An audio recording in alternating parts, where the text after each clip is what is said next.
नमस्ते दोस्तों, मैं हूं अरविंद। आज की वीडियो में हम बात करेंगे सिद्ध कीजिए जनरेटर के आर्मेचर में इंड्यूस्ड ईएमएफ एसी होता है, तो इसको हम देखेंगे। तो वीडियो को स्टार्ट करते हैं। सबसे पहले हम क्या करेंगे, डीसी जनरेटर का जो है संरचना बनाएंगे और उसमें हम आर्मेचर पे जो है एक कंडक्टर को रिप्रेजेंट करेंगे, जिसे हमने ए और ए डे से रिप्रेजेंट किया है।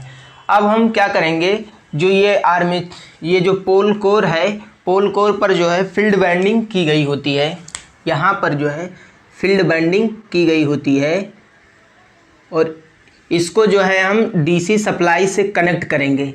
जब डीसी सप्लाई से कनेक्ट करते हैं तो क्या होता है, ये पोल कोर जो होता है वो मैग्नेटाइज हो जाता है। जब मैग्नेटाइज हो जाएगा तो यहाँ पर नॉर्थ पोल और यहाँ पर साउथ पोल का डेवलप हो जाता है। जब ये डेवलप हो जाता है तो एक मैग्नेटिक फील्ड जनरेट होता है जो कि नॉर्थ पोल से साउथ पोल की ओर जाता है। जैसे नॉर्थ से साउथ की ओर मैग्नेटिक फील्ड की जो दिशा होती है वो इस तरीके से होती है।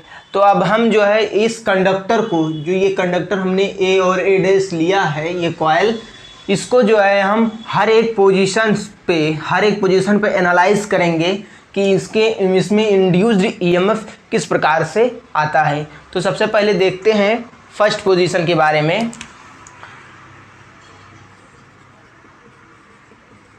पोजीशन नंबर फर्स्ट, इसमें जो है ये कंडक्टर जो है वो मैग्नेटिक फील्ड के इन्फ्लुएंस में नहीं है, जिसके कारण यहाँ पर इस कंडक्टर पर जो है मैग्नेटिक फील्ड की जो वैल्यू है वो ज़ीरो मिलता है। जब मैग्नेटिक फील्ड ज़ीरो मिलता है तो यहाँ इस कंडक्टर में इंड्यूस्ड ईएमएफ जो है वो भी क्या होगा, ज़ीरो मिलेगा।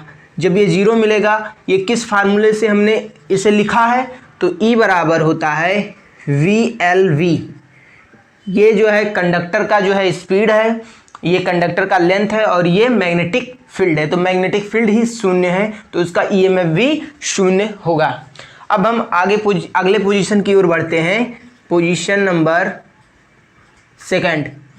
सेकंड पे बढ़ते हैं। यहाँ पर जब ये कंडक्टर एंटी क्लॉकवाइज में जब ये घूमेगा, जब हम ये आर्मेचर घूमेगा तो उसके साथ कंडक्टर भी घूमेगा। तो ये कंडक्टर जब यहाँ पर पहुँचेगा तो इस जो है ये मैग्नेटिक फील्ड के इन्फ्लुएंस में धीरे धीरे क्या कर रहा है, आ रहा है, अर्थात इसका मैग्नेटिक फील्ड जो है वो बढ़ रहा है। तो मैग्नेटिक फील्ड बढ़ेगा तो इसमें इंड्यूस्ड ईएमएफ का जो वैल्यू होगा वो भी क्या होगा, धीरे धीरे बढ़ेगा। तो यहाँ पर हम देखते हैं कि ये जो मैग्नेटिक फील्ड है ये धीरे धीरे क्या कर रहा है, बढ़ रहा है। और यदि हम नॉर्थ की ओर जा रहे हैं, यदि हम इसे पॉजिटिव वैल्यू माने तो साउथ की ओर जो आएगा कंडक्टर, वहाँ पर जो मैग्नेटिक फील्ड डेवलप होगा वो नेगेटिव की ओर मान लेंगे। अगर हम इस दिशा को पॉजिटिव माने तो इस दिशा को हम क्या मान सकते, हो जाएगा निगेटिव। या इसे पॉजिटिव मानो या तो इसे निगेटिव मानो, किसी को एक कर सकते हो। तो हम आगे बढ़ते हैं कि जब मैग्नेटिक फील्ड बढ़ेगा धीरे धीरे पॉजिटिव दिशा में तो इसमें इंड्यूस्ड ईएमएफ क्या होगा, वो भी बढ़ेगा। इसको इस तरीके से लिख सकते हैं कि इंड्यूस्ड ईएमएफ जब बढ़ेगा पॉजिटिव दिशा में, किस दिशा में बढ़ रहा है, पॉजिटिव दिशा में, यहाँ पर इस तरीके से हो गया। अब हम अगले पोजीशन की ओर चलते हैं। पोजीशन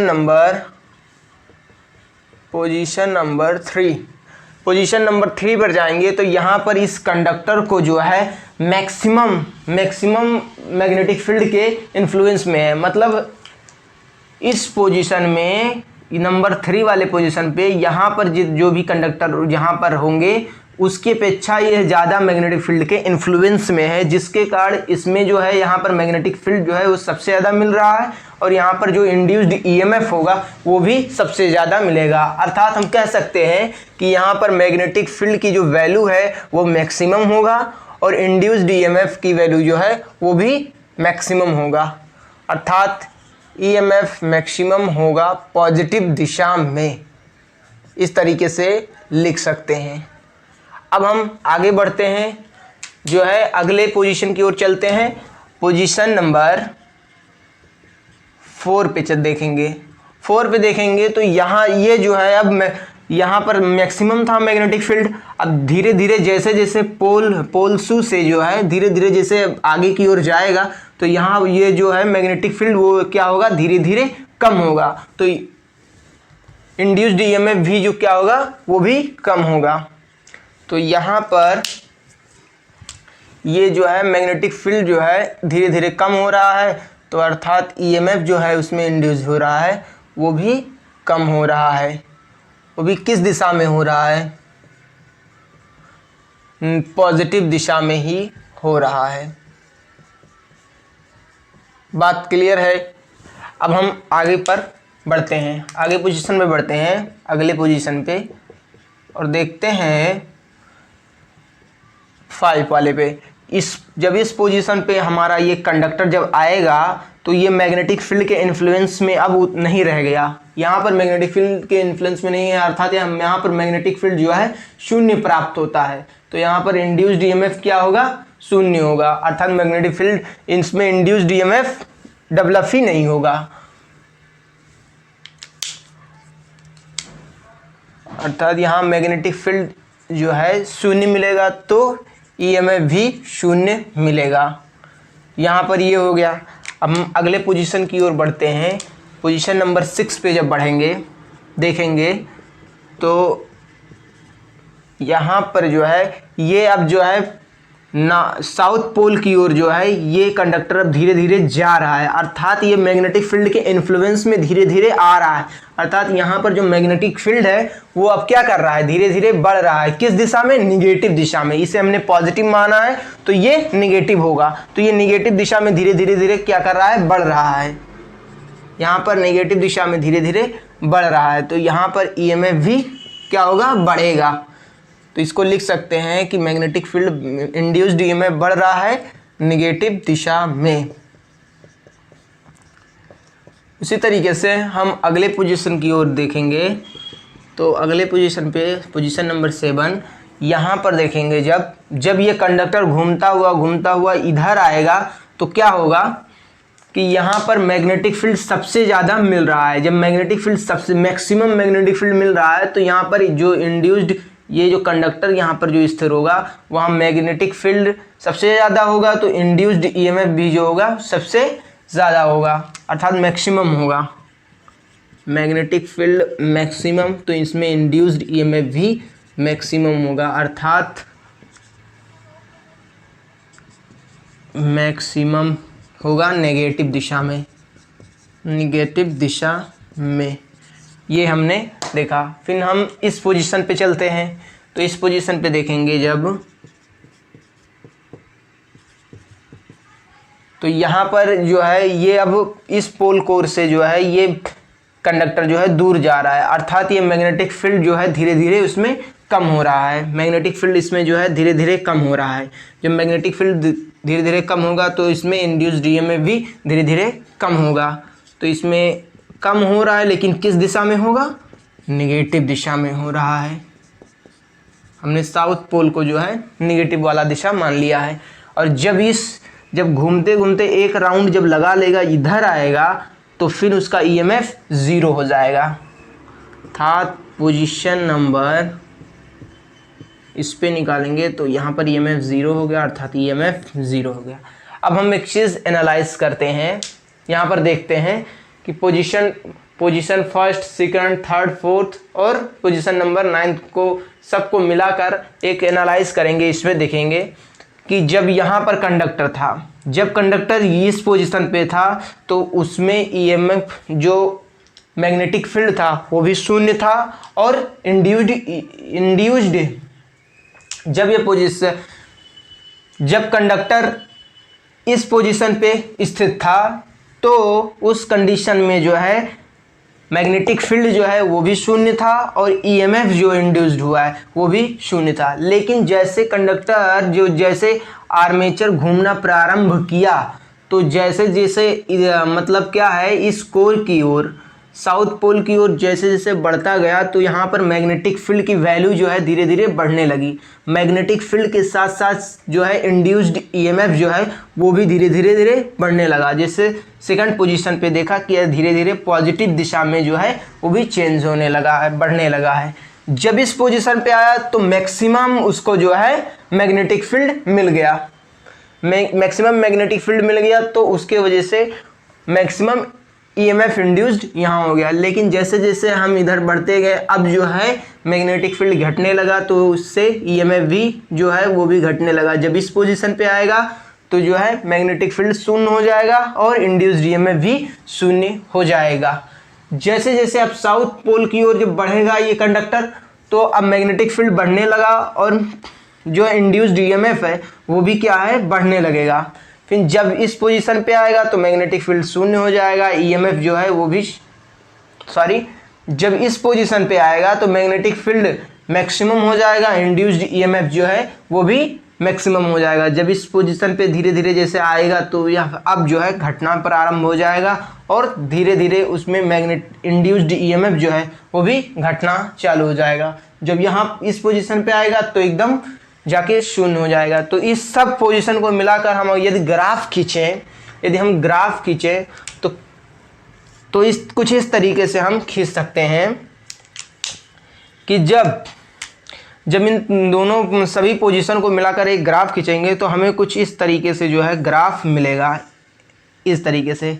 कैसे उसको देखते हैं कि ये ईएमएफ और जब फर्स्ट पोजीशन पे था तो मैग्नेटिक ईएमएफ जो था उसमें इंड्यूस्ड वो 0 था। लेकिन जब ये सेकंड पोजीशन पे जब हुआ तो मैग्नेटिक फील्ड बढ़ा तो ईएमएफ जो है वो भी धीरे धीरे बढ़ने लगा। जब इस पोजीशन पे आया तो इंड्यूस्ड ईएमएफ जो है वो सबसे ज़्यादा मैक्सिमम हो गया। जब इस पोजीशन पे आया तो जो है मैग्नेटिक फील्ड धीरे धीरे घटने लगा, अर्थात जो है इंड्यूस्ड ईएमएफ वो भी घटने लगा। और यहाँ पर आने के बाद में पोजीशन नंबर 5 पे आने के बाद वो भी शून्य हो गया। अब जो है पोजीशन नंबर 6 पे देखेंगे तो यहाँ पर जो है मैग्नेटिक फील्ड धीरे धीरे क्या हो गया, बढ़ने लगा और यहाँ पर आके मैक्सिमम हो जाएगा, और यहाँ पर जो है फिर घटने लगा और 9 पे आके शून्य हो जाएगा। तो ये सब निगेटिव दिशा में हो रहा है। इसे हमने निगेटिव माना, इसे पॉजिटिव माना। जब सभी को मिलाकर हमने एक ग्राफ खींचा तो हमें कौन सा ग्राफ मिला, एक जो है साइनोसॉइडल वेव प्राप्त हुआ। अर्थात हम यह कह सकते हैं कि जो डीसी जनरेटर के आर्मेचर में जो ईएमएफ इंड्यूस्ड होता है वो क्या होता है, एसी नेचर का होता है। तो यही हमें सिद्ध करना था, जो कि हमने सिद्ध कर दिया। अब जो है हम पढ़ेंगे EMF equation of DC generator के बारे में। तो वीडियो को आगे बढ़ाते हैं।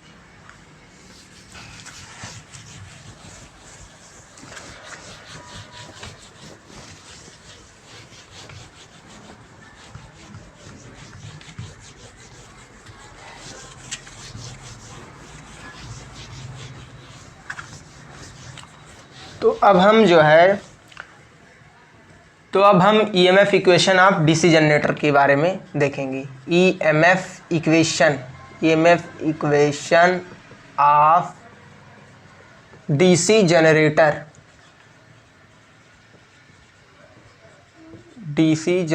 के बारे में देखेंगे। तो सबसे पहले हम मानेंगे let P pole total number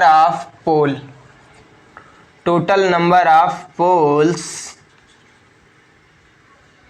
in DC machine। फिर दूसरा मानेंगे total flux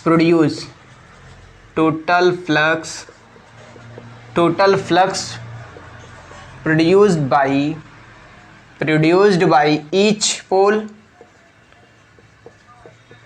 poles in Weber। फिर मानेंगे इसे टोटल नंबर ऑफ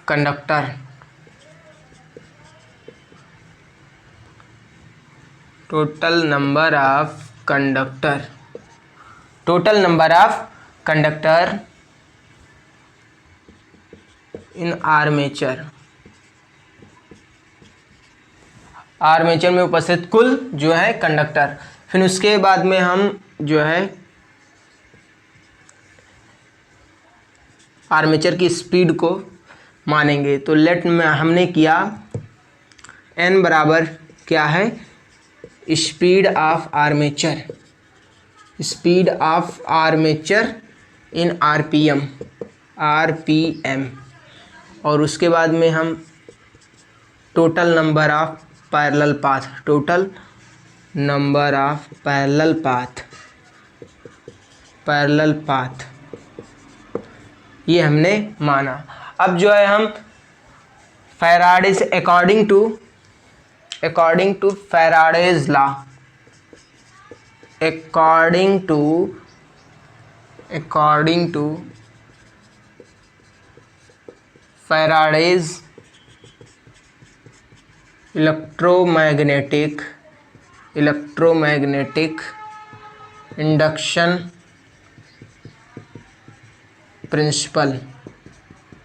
प्रिंसिपल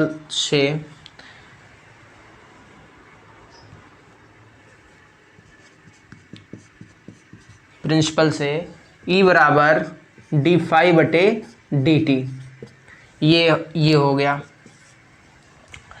अब हम एक कंडक्टर के द्वारा काटा गया फ्लक्स, टोटल फ्लक्स निकालेंगे। क्या निकालेंगे, एक कंडक्टर के द्वारा काटा गया फ्लक्स निकालेंगे।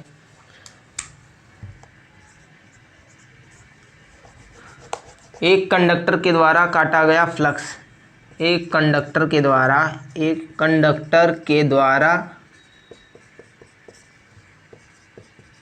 काटा गया फ्लक्स निकालेंगे।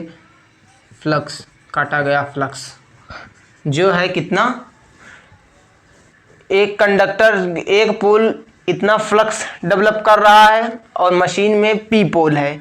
तो एक कंडक्टर, जैसे मान लें कि ये जो है मशीन का जो है ये पोल्स बने हैं, मान लीजिए ऐसे ये पोल है दिखाया गया है इसमें, और ये जो है आर्मेचर घूम रहा है, यहाँ पर एक कंडक्टर है। तो ये कंडक्टर कितने मैग्नेटिक फील्ड को जो है काट रहा है। जैसे इस पोल से भी एक मैग्नेटिक फील्ड निकालेगा, ये भी मैग्नेटिक फील्ड निकालेगा, ये भी मैग्नेटिक फील्ड निकालेगा, ये भी निकालेगा। जब ये कंडक्टर घूमेगा तो इस पोल के द्वारा निकाला गया मैग्नेटिक फ्लक्स वो भी कट करेगा, इसको भी।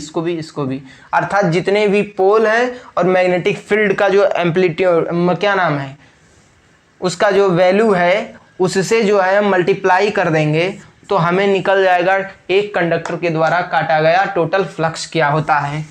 तो हम जो है इसे मल्टीप्लाई कर देते हैं 5p से, ये 5p हो गया।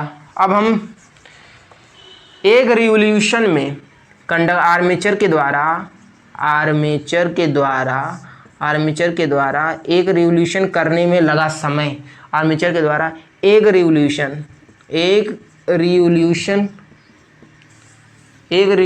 करने में, एक रिवोल्यूशन पूरा करने में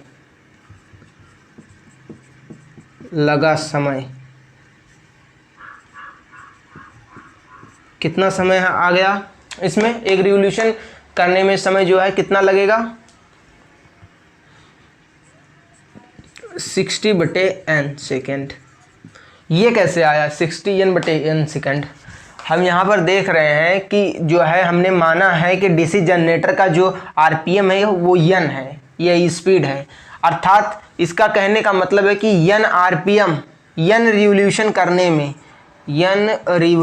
करने पर जो है कितना समय लगता है, 1 मिनट का, 1 मिनट का जो है समय लगता है। हम अगर इसे सेकंड में चेंज करें तो कितना आएगा, 60 सेकंड। मतलब n रिवोल्यूशन करने में जो है डीसी जनरेटर को हमने माना है कि 60 सेकंड का समय लेता है।